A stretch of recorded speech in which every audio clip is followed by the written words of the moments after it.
Dear students, today we are going to discuss Schrodinger wave equation, that is time dependent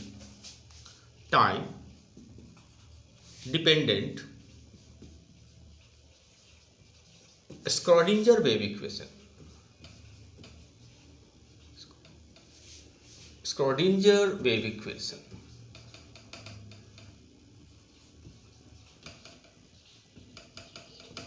Okay, so before we study Schrodinger wave equation, we must have idea of basic quantum laws.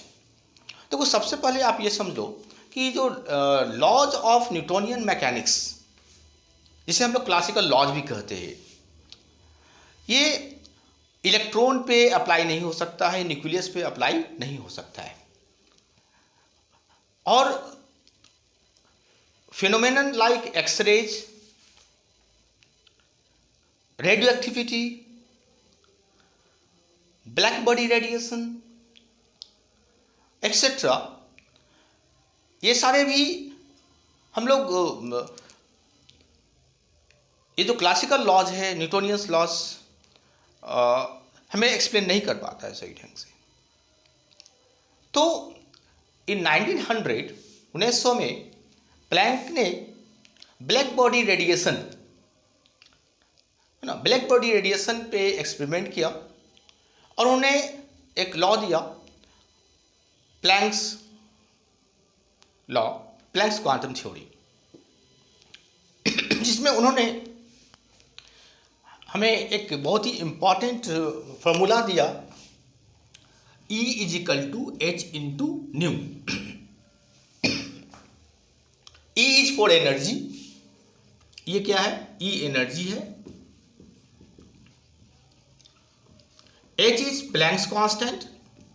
चूंकि Planck ने ही ये formula दिया तो इसे नाम Planck's constant रखा गया, और ये कांस्टेंट है, इसकी वैल्यू फिक्स है. इसकी वैल्यू कितनी है?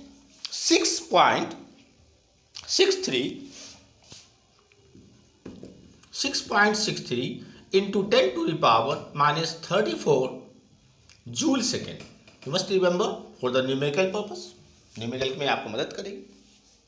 एंड न्यू क्या है? New is frequency. Okay, new is frequency. तो कोई भी वेव है, उसकी एनर्जी हम कैलकुलेट कर सकते हैं, और ये फॉर्मूला इंपॉर्टेंट इसलिए है कि प्लैंक्स ने जो क्वांटम थ्योरी दिया, उन्होंने कहा कि लाइट जो है, लाइट पार्टिकल की तरह भी बिहेव करता है, और उस पार्टिकल की जो एनर्जी होगी एज ए वेव, वो हम फ्रीक्वेंसी के रूप में कैलकुलेट कर सकते हैं. बाद में ये फॉर्मूला अल्बर्ट आइंस्टाइन ने भी इस्तेमाल किया फोटो इलेक्ट्रिक इफेक्ट को एक्सप्लेन करने में. तो हमारा ये जो बेसिक फॉर्मूला है प्लैंक्स लॉ, ये हमें बहुत ही मदद करता है स्क्वाडिंजर वेव इक्वेशन को ड्राइव करने में, या उसे अचीव करने में भी कैन से. देखो, हमारा जो डी ब्रोगली ने भी एक फॉर्मूला दिया हमें,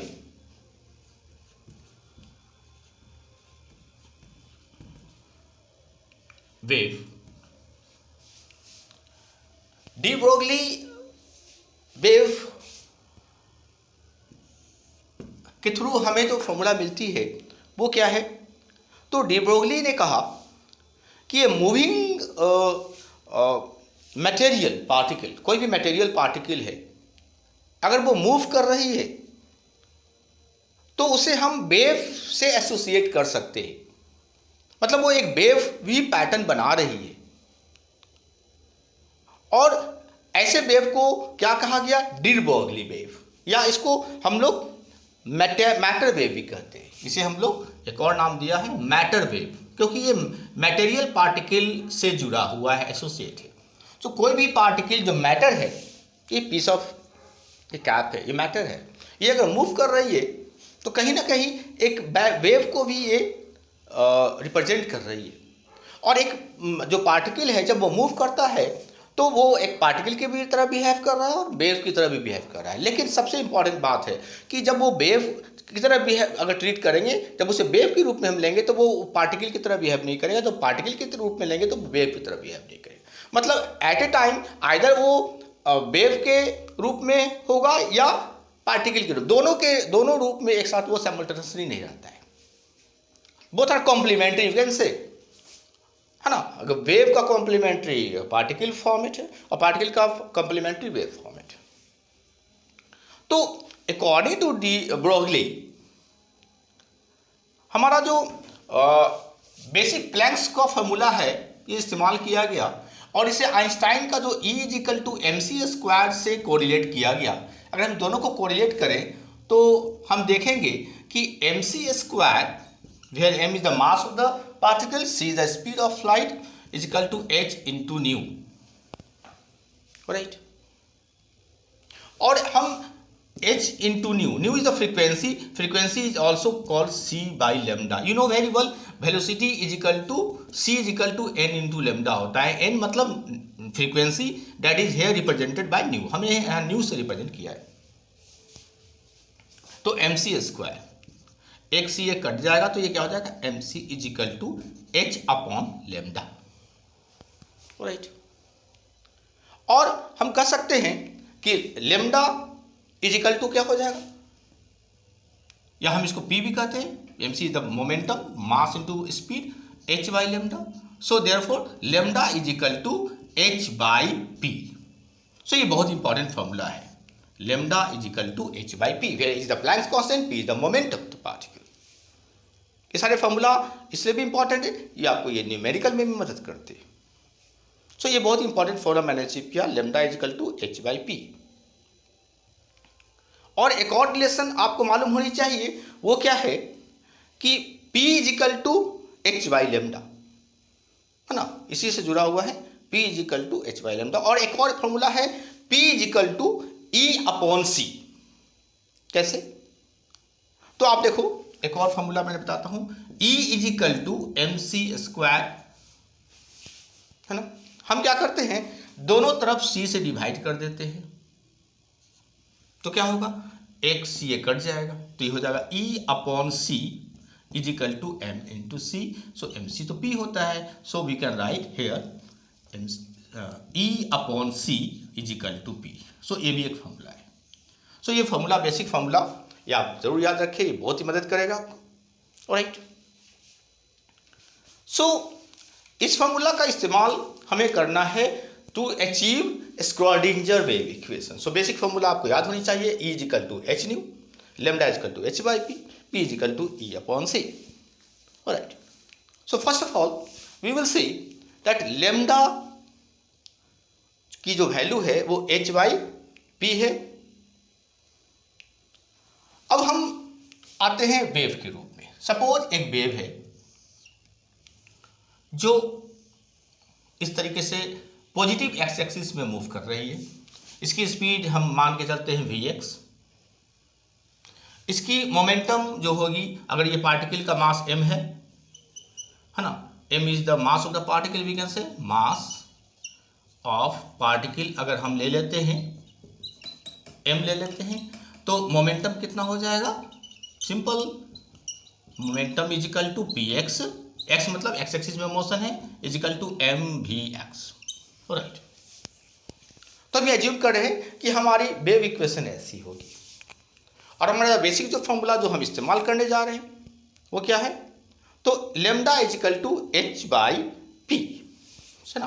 तो लैम्डा = h/p, सो ये हमारा लैम्डा = h/px लिख सकते हैं, क्योंकि px से x एक्सिस में है। तो ये फॉर्मूला हम इस्तेमाल करने जा रहे हैं to achieve Schrodinger wave equation, where h is the Planck's constant. तो ये बेसिक वैल्यू आपको याद होनी चाहिए, मालूम होनी चाहिए। Okay, now let us see that हमारा जो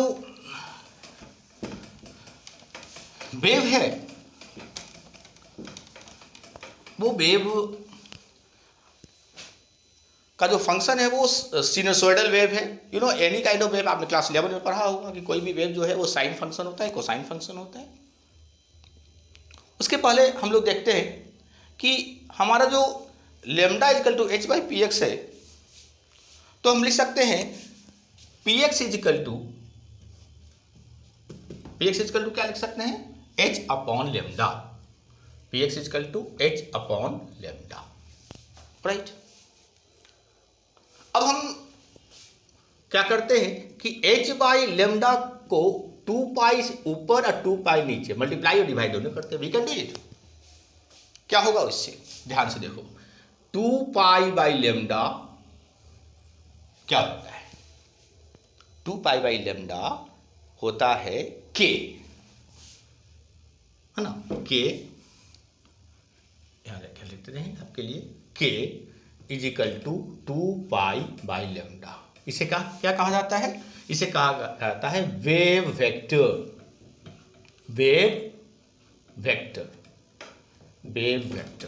ओके, ये बेसिक फॉर्मूला आपको याद चाहिए। और h बाई 2 पाई क्या कहा जाता है, h लाइन, इसे कहते हैं h लाइन, एक लाइन ड्रॉ करते हैं इसलिए h बाई 2 पाई। तो अब ये मेरा जो px हो गया वो क्या बन गया, देखो ध्यान से देखो, h लाइन k। सो px की वैल्यू हमने h लाइन k के रूप में लिख दी, ओके। सो इस हिसाब से मेरा k का वैल्यू क्या हो गया, तो k का वैल्यू हो गया px that is a momentum upon h line. ये बहुत इंपॉर्टेंट फॉर्मूला है जो हमें काम देगा। So we write here all the important formula, k is equal to px upon h line, right? Now since E is equal to h into nu, balanced formula, E is equal to h into nu, तो यहां पर भी हम क्या करते हैं कि ऊपर नीचे 2 पाई से मल्टीप्लाई करते हैं, सेम ट्रीटमेंट हम करते हैं यहां भी। देखो क्या होता है, 2 पाई से ऊपर भी 2 पाई से नीचे भी, तो क्या हो जाएगा, तो यहां भी h बाई 2 पाई आ गया, h बाई 2 पाई, राइट। और h बाई 2 पाई को तो हम h लाइन कहते हैं, तो ये हो जाएगा मेरा क्या, h लाइन और 2 पाई n, ध्यान से देखो 2 पाई n आपको मालूम होनी चाहिए, ओमेगा इजिकल टू क्या होता है, 2 पाई n, 2 पाई n मतलब न्यू फ्रीक्वेंसी, तो ये क्या बन गया, ओमेगा हो गया। तो E equal to h line omega हो गया। So we can write here omega, तो इस हिसाब से ओमेगा का फॉर्मूला क्या बन गया, omega that is angular frequency. Mind omega क्या है, ओमेगा इज एंगुलर फ्रीक्वेंसी, आपने पढ़ा होगा क्लास 11 में, E अपॉन h लाइन। ये भी एक इंपॉर्टेंट फॉर्मूला है, हम यहाँ लिख देते हैं, omega is equal to E upon h line, right. तो ओमेगा क्या है, omega is angular frequency, omega क्या होता है, एंगुलर फ्रीक्वेंसी, ओके, राइट। अब ये दो बेसिक हमें फॉर्मूला मिल गई है। अब एक और बात, टोटल एनर्जी, अगर कोई पार्टिकल है तो उसकी टोटल एनर्जी कैसे लेते हैं, total kinetic energy plus total potential energy.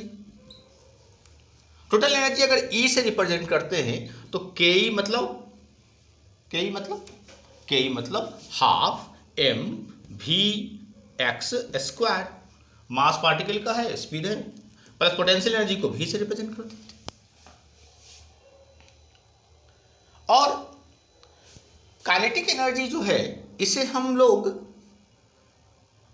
Momentum के रूप में भी लिख सकते हैं, कैसे, तो लिख देते हैं px square upon 2m plus p, कैसे, तो ऐसे यू कैन सी। अब देखो E काइनेटिक एनर्जी जो होता है वो होता है हाफ m vx स्क्वायर, हम ऊपर और नीचे m से मल्टीप्लाई कर देते हैं, तो m स्क्वायर vx स्क्वायर हो जाएगा, नीचे भी m हो जाएगा, तो ये मोमेंटम का स्क्वायर हो गया, तो ये हो जाएगा px स्क्वायर अपॉन 2m। तो kinetic energy is also equal to p square by 2m। बहुत इंपॉर्टेंट रिलेशन है, you must know it, right. तो इस प्रकार हमने E equal to total energy एक फॉर्मूला ड्राइव किया। ये फॉर्मूला भी हम यहाँ लिख देते हैं क्योंकि ये हमारे लिए बहुत इंपॉर्टेंट है, तो हम यहाँ लिखते हैं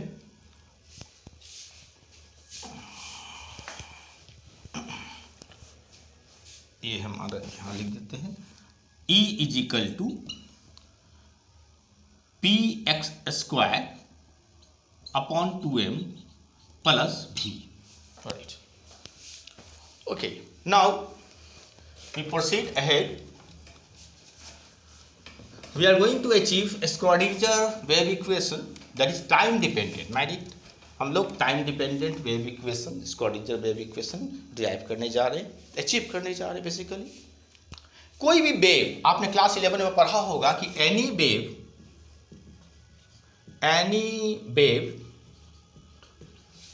is represented as y is equal to a cos omega t minus kx। Cos का फंक्शन है, या साइन भी लिख सकते थे, कॉस भी लिख सकते हैं। हम इसे ऐसे भी लिख सकते हैं, y के जगह पर हम दूसरा सिंबल इस्तेमाल करने जा रहे हैं, साइन। और चूंकि ये फंक्शन x और t का है, x वेरिएबल है, पोजीशन, x मतलब पोजीशन, t मतलब टाइम, पार्टिकल की पोजीशन, पार्टिकल का अलग अलग टाइम है, तो हम यहाँ ऐसे लिखते हैं साई इज, एक्चुअली y और साई एक ही चीज़ है, हमने अलग सिंबल इस्तेमाल किया है। और ये फंक्शन x और t का है, मतलब x पर भी डिपेंड करता है, t पर भी डिपेंड करता है। इज इक्वल टू a क्या है, एम्पलीट्यूड ऑफ द वेव है। एम्पलीट्यूड मतलब ये वाला, ये एम्पलीट्यूड होता है, इस एम्पलीट्यूड, और ये फेज कहलाता है, फेज एंगल। तो cos omega t minus k x. हम इसे ऐसे भी लिख सकते हैं, psi x comma t is equal to a cos omega t minus k x. और यहाँ पे हम अपने मन से minus i a sine omega t minus k x लिख सकते हैं। राइट। अब आप कहोगे कि तो अलग क्यों लिखा? आई आयोटा इमेजिनरी नंबर को रिप्रेजेंट कर रहा है। राइट। तो कोई भी इमेजिनरी नंबर अगर हम जोड़ते हैं तो इसके रियल वेव पे कोई असर उसका नहीं पड़ेगा। इससे हमें फायदा क्या मिलेगा?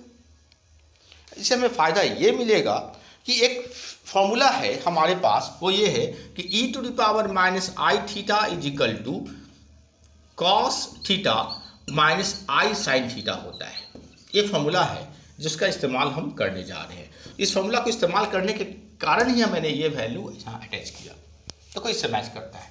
अगर ए को अलग कर ले, ए को कॉमन ले ले, तो क्या बन जाएगा? देखो, ए को कॉमन ले ले हम, ये ए, तो ये हो जाएगा cos omega t minus k x minus, ए कॉमन ले लिया तो आई बचेगा sign omega t minus k x.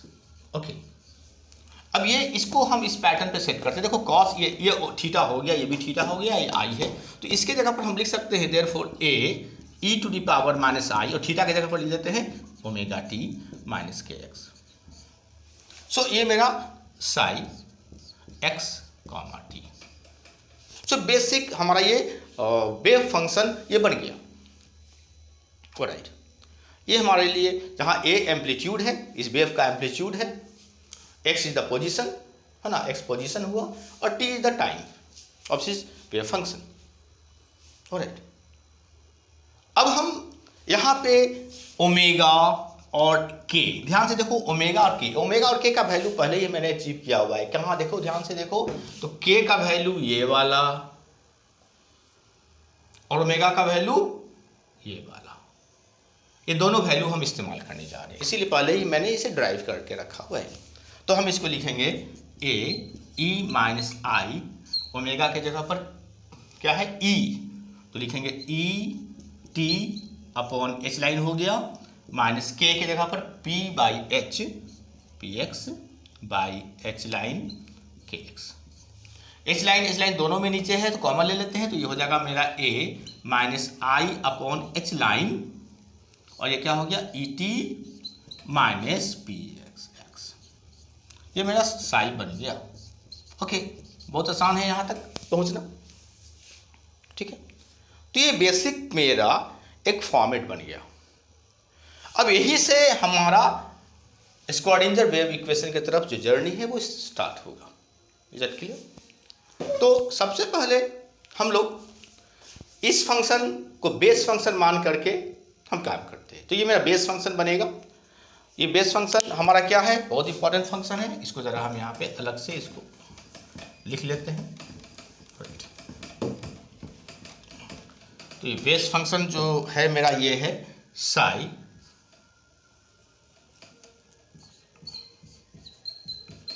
Is equal to a to the power minus i upon h line, और ये क्या है ई टी माइनस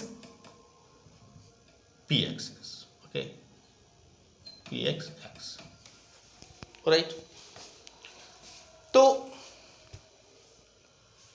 चलो अब हमारा ये इक्वेशन हमारे लिए काफी इंपॉर्टेंट है। क्यों? इसे हम डिफरेंशिएट करने जा रहे हैं। Differentiation is a very simple process, you know very well how to differentiate, class 11 में पढ़ा है आपने। तो डिफरेंशिएट जब हम करेंगे, लेट अस सी, तो आप देखो इस डिफरेंशिएट जब करेंगे तो लिखेंगे on differentiation with respect to, इसे इक्वेशन नंबर 1 मान लेते हैं better, and right here on differentiation equation 1 with respect to time t, t के रिस्पेक्ट में डिफरेंशिएट करते हैं। तो हम लिखेंगे d psi upon d t is equal to, a constant है, ए बाहर रहेगा, और देखो वो ई छूटा हुआ है ना, a e to the power, e to the power यहाँ होना चाहिए ना, हाँ ई टू दी पावर लिख दो, e to the power minus i, right. तो हमारा जो डिफरेंशिएशन होगा, ए कांस्टेंट है और ई का डिफरेंशिएशन ई होता है, आपको पता होना चाहिए ना कि ई टू दी पावर एक्स का डिफरेंशिएशन क्या होता है, तो ई टू पावर एक्स ही होता है। और बाद में अगर एक्स की जगह पर कुछ दूसरा फंक्शन है तो उसे अलग से डिफरेंशिएट करेंगे मल्टीप्लाई करके। तो यहाँ पर पहले तो हम लिख देते हैं e to the power minus i upon h line e t minus p x x, right. और फिर ये तो ई का हो गया, ई का वही उतार दिया, लेकिन जो पावर है उसको फिर डिफरेंशिएट करना पड़ेगा। तो जब पावर को डिफरेंशिएट करेंगे टी के रिस्पेक्ट में, तो एक्स कांस्टेंट है उसके सामने टी के रिस्पेक्ट में करेंगे तो ये जीरो हो जाएगा, इसका कांस्टेंट का जीरो होता है, और टी का डिफरेंशिएट क्या होगा, ई बच जाएगा, तो हो जाएगा माइनस आई ई अपॉन एच लाइन। और ये वही रह गया, और इसका वैल्यू क्या था, साई था।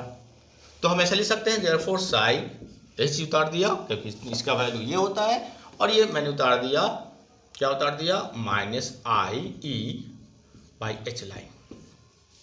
हम क्या करते हैं, ऊपर नीचे आई से मल्टीप्लाई कर देते हैं, ऊपर नीचे आई से मल्टीप्लाई कर देंगे तो क्या होगा, i into i, i square, and you know i square iota square is equal to -1 होता है। तो ये जब आई स्क्वायर -1 होगा तो -1 प्लस हो जाएगा, तो ये बन जाएगा साई ई, ये तो आई 1 हो गया, और एच लाइन आई हो जाएगा, कितना के बराबर, तो ये हो गया D psi upon d T के बराबर, राइट। तो हम क्या करेंगे, हम सिर्फ इसकी वैल्यू निकालना चाहेंगे, तो बाकी चला जाएगा इसके साथ, तो लिखेंगे therefore h line i into d psi upon d t is equal to psi. ये एक इंपॉर्टेंट रिलेशन है जो हमें काम देगा, तो इसे भी हमें नोट करके रखना चाहिए, साई इज इक्वल टू, तो हम यहाँ पे इसे नोट कर लेते हैं, ओके। तो हम इसे यहाँ पे नोट कर लेते हैं, यहाँ पे नोट कर लेते हैं, इसकी अब जरूरत नहीं है, इसे मिटा देते हैं, right.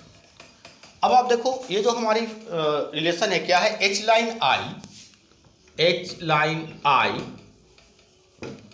H line i into d psi upon d t is equal to psi E, okay. ये इंपॉर्टेंट रिलेशन है, हम यहाँ पर लिख के रख देते हैं आपके लिए, ये काम देगा। उसके बाद हमने इसको टाइम के रिस्पेक्ट में डिफरेंशिएट किया, अब हम इसी को एक्स के रिस्पेक्ट में डिफरेंशिएट करेंगे, on differentiating equation 1 with respect to x, बस वही काम सब वही है, कोई बड़ा काम नहीं है। अब देखो D psi upon d x लिख देते हैं। ए कांस्टेंट है, बाहर रहेगा। ई का डिफरेंशिएशन वही होता है, जस्ट कॉपी इट, ओके। और ये हो जाएगा आपका e t minus p x x. और as I told you, power को भी डिफरेंशिएट करना पड़ेगा। तो कैसे करेंगे हम लोग? तो हम लोग करेंगे, देखो ध्यान दो, जब x के रिस्पेक्ट में कर रहे हैं तो ये t कांस्टेंट है, तो इसका डिफरेंशिएशन 0 हो जाएगा, तो इसका हो जाएगा। तो पी एक्स का डिफरेंशिएशन 1 होगा, तो माइनस पी एक्स रह जाएगा, माइनस माइनस प्लस, तो ये हो जाएगा I P x upon h line. इसको हम दोबारा डिफरेंशिएट करते हैं। ऑन डिफरेंशिएटिंग अगेन, इसको दोबारा डिफरेंशिएट करते हैं with respect to x, x के ही रिस्पेक्ट में दोबारा इसको डिफरेंशिएट करते हैं। तो जब दोबारा डिफरेंशिएट करेंगे तो क्या होगा? Double differentiation. तो ये बन जाएगा मेरा d two psi upon d x two is equal to, ए तो कांस्टेंट ही हो जाएगा, ई का दोबारा वही सेम उतार देंगे पहले, minus i upon h line, और ब्रैकेट में आप लिख दो ई t minus p x x. ये तो ऐसा ही रहेगा, चलो आई पी एक्स उतार दो, कुछ नहीं है। और दोबारा फिर हम पावर को डिफरेंशिएट करेंगे तो यही टर्म वापस आएगा, तो फिर एक और ये टर्म बन गया मेरे लिए P x by H line. तो क्या बन गया? देखो ये आई स्क्वायर इक्वल टू -1, तो ये माइनस हो जाएगा, तो माइनस ए, और पी एक्स स्क्वायर हो जाएगा, तो ये हो जाएगा p x square upon h line square, और p x square h line square i square equal to -1 हो गया, और ये वापस उतार देंगे। तो ये वापस क्या है? दिस इज साई, ये तो वही है, साई हो गया, तो हम क्यों ना साई लिख दो ऐसे। तो ये मेरा बन गया d two psi upon d x two, right. तो हमारा ये जो वैल्यू आएगा, हमारी जो वैल्यू आई, हम क्या चाहेंगे कि हम इसकी वैल्यू हम निकाल लें, सिर्फ इसकी वैल्यू। तो ये चला जाएगा इधर, सिंपल। तो लिख सकते हैं ना, therefore minus h line square, minus भी चला जाएगा इधर, लिखेंगे d two psi upon d x two is equal to p x square psi. देखो ये इंपॉर्टेंट रिलेशन है, ये भी हमें काम देगा। तो ये रिलेशन भी यहाँ हम उतार देते हैं, लिख देते हैं यहाँ पे minus h line square psi d two psi upon d x two, okay, equal to p x square psi. चलो, तो ये भी एक इंपॉर्टेंट इक्वेशन है जो हमें काम देगी, राइट। तो इस तरीके से मैंने जो बेसिक रिलेशन है वो डिराइव कर लिया है, राइट। अब देखते हैं कि हमारा टाइम डिपेंडेंट स्क्वाड्रेंजर है ना, टाइम डिपेंडेंट स्क्वाड्रेंजर वेव इक्वेशन क्या है और कैसे उसे अचीव करते हैं। तो सबसे पहले आप देखो कि हमारा तो एक रिलेशन है जो हमने पहले ही डिराइव किया हुआ है, वो क्या था? E is equal to p x square upon 2m since plus भी, राइट।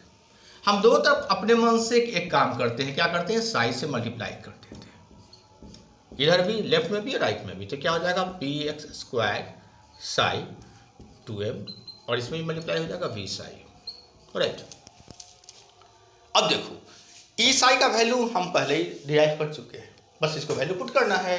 तो देखो क्या है, h line i psi by d t, है ना, ये हो गया, equal to p square psi. P square psi का भी वैल्यू हमने, है ना, डिराइव किया हुआ है, इसे पुट करना है। अब देखो माइनस एच लाइन स्क्वायर और बाई 2m तो रहेगा ही नीचे, और d delta d two psi by क्या है? D x two, right. और ये साई रहेगा, है ना, ये तो साई रहेगा मेरा, हाँ, ये तो साई इसका साथ आ गया, प्लस भी साई, राइट, ये साई रहेगा। This clear?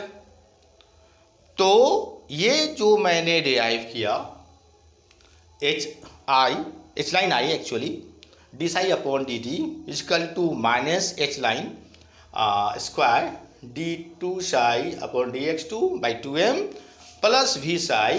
ये जो मैंने अचीव किया यही है आपका one dimensional, this is one dimensional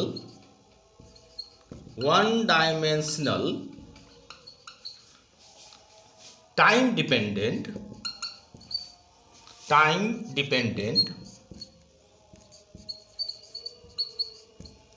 Schrödinger wave equation. Okay, Schrodinger wave equation. Okay, so इस तरीके से मैंने one dimensional Schrödinger wave equation derive कर लिया। इसके लिए नाउ हम लोग एक काम करेंगे, हमें अगर थ्री डायमेंशनल चाहिए तो क्या करना होगा। तो देखिए थ्री डायमेंशनल के लिए लिखेंगे h line i d psi upon d t, आप इसे उतार दीजिए, इजिकल टू ये उतार देंगे minus h line square upon two m, और इसके जगह पर क्या लिख देंगे ऐसे, ध्यान से देखो, d two psi upon d x two तो पर लिखेंगे प्लस डी टू साई और वाई के लिए लिख देंगे d y two plus d two psi upon d z two plus v, और ये एक्स वाई जेड और टी तीनों एक्सेस के लिए, और ये तो ये हो गया थ्री डायमेंशनल। दिस इज, ये किसके लिए है, three dimensional wave equation. This is three dimensional Schrödinger wave equation. और इसे शॉर्ट में हम ऐसे भी लिख सकते हैं, h line i okay d psi upon d t है ना, upon d t right is equal to minus h line square by two m, और इसके जगह पर ऐसे लिख सकते हैं, ये ऑपरेटर आपको मालूम होना चाहिए, और साई है ना, उसके बाद प्लस भी simple. So this is another format, simple form में लिखने के लिए ऑपरेटर यूज इस्तेमाल कर सकते हैं आप। तो this is for three dimensional है ना time dependent Schrodinger wave equation, and this is one dimensional time dependent Schrodinger wave equation. Okay, thank you.